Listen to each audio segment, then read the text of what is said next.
Hey, what's up everyone? My name is Donovan. This is the Diggro DB07, and tonight I want to share with you my thoughts on using this fitness band after 3 weeks of usage.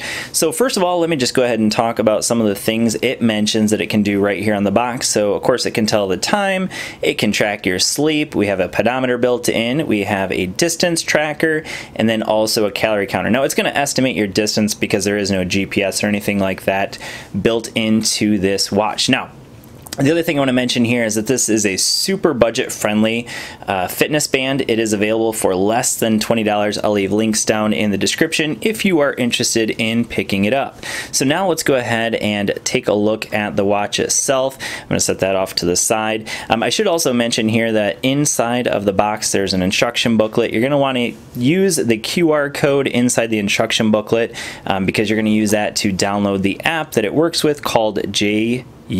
So that's the name of the app, JU. It's available for both Android and iOS. So I have it here on my OnePlus 6, the watch or the phone that I've been using over the last couple weeks. So now this is the watch itself.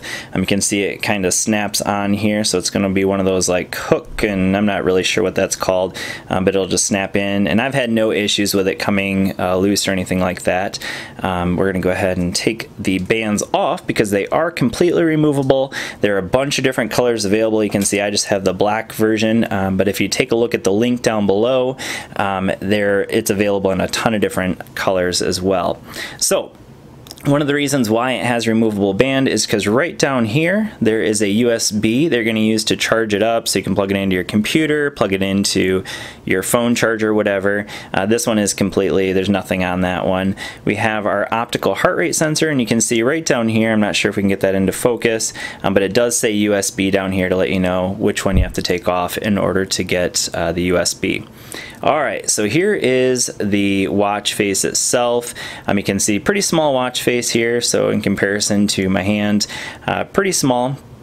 I'm not exactly sure on the size, probably should have looked that up before I started this video, but there are 3 watch faces available. You can see it is color, so that's great.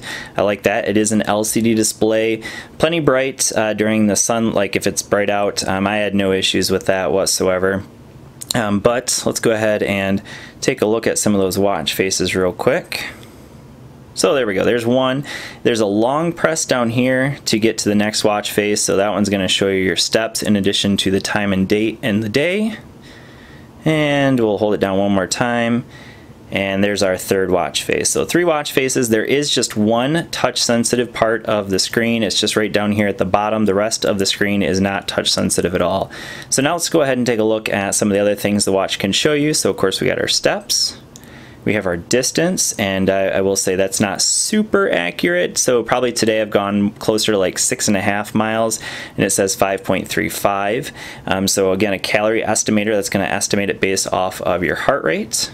We have training modes, so if I long press here, you can go into the different training modes. So we have walking. So while you're walking, it's going to show you your steps, your heart rate, and the time elapsed. Same thing during running, and you just long press to get into one of those. So you long press it and it vibrates to tell you that it started. You can see the time has started there. Kind of hard to see there, but it has started. And then you long press to get out of it as well. Oops, all right, so training mode, there are a couple other ones that are available as well. So I think there's biking and then hiking as well. Yep, so that's it. All right, so now back to the next one. So then there's the heart rate. Now it will track your heart rate throughout the day, but if you just want to check it real quick, you can go in there. We have our, blood pressure. Must have hit that. So there's a blood pressure. By the way, heart rate, blood pressure, and the next one, the blood oxygen level. Each one of those take about 20 seconds to pop up before it's ready. Now, the reason why I just realized why it's not coming up because it realizes that it's not actually being connected. So it just pops back to the main watch face. All right, so the next one is our messages. So if I long press here, I can go into get my messages. So there's a phone call, a couple of text messages, and we'll get out of there. And then we have more, so we'll long press to go into that. So we have a stopwatch. We have a find my phone option, so that's just going to make your phone vibrate. And then your Bluetooth information, power off, and reset, and that's it. So that's all you get on the watch. So now let's go ahead and take a look at the phone. So this is the app it's going to use, called JWoww, and down here you can see the different options. So we have sport mode. So this is going to show you all of your sport activities. So here, sorry, let's start off at the status one. So this is going to show you all of the same things that you could see here on the watch. So your steps, your sleep. There's a pause one, calories consumed, your distance traveled, your blood pressure, and your heart rate. Now, if you're wearing the watch and you don't want to go in, whoops, it just killed that. That's not looking good for the app. So it's called JU is the name of the app again, and it crashed apparently on my phone. It is also available on iOS as well. I should mention that. So then we'll go into the next ones. There's just, you know, track your sleep over time, track your activities down here in the sport mode. And then we have data. So this is like your long-term data. Obviously you can see I've been wearing it every single day. And then over here, this is going to be our settings. So we can bind it there. We can download the data. So if it's not automatically refreshing, you can refresh it through that download data option. We have WeChat authorized, target steps, so we can change that up. Sedentary reminder, so you know throughout the day it'll remind you if you've been sitting for too long, and you can set how long it's going to take before it does that. So I set it at 60 minutes. Just get out of there. All right, and then we have device alarms. We can use it as a shutter for our phone. So if you have the phone app open, it'll use the watch as a shutter. So then automatic heart rate detection, some messages, units. So this is where you're going to change it from imperial to English, or sorry, from metric system to English if that's what you want. We have the time, so that's going to change it from 12 to 24 hours. Okay, get out of that. Sorry, I should pull this away a little bit. All right, and then we have some power settings, savings options. There's software version, firmware upgrade, device recovery, user info, and exit. And that's pretty much it. So that's what you get on this watch. Now, the question is this thing accurate? And I will say that, you know, I've already mentioned the distance is a little bit off because it's really just kind of estimating. It doesn't have any kind of GPS built into it or anything like that. But as far as the heart rate goes, the heart rate is accurate as long as you're just walking or sitting down. It's pretty good.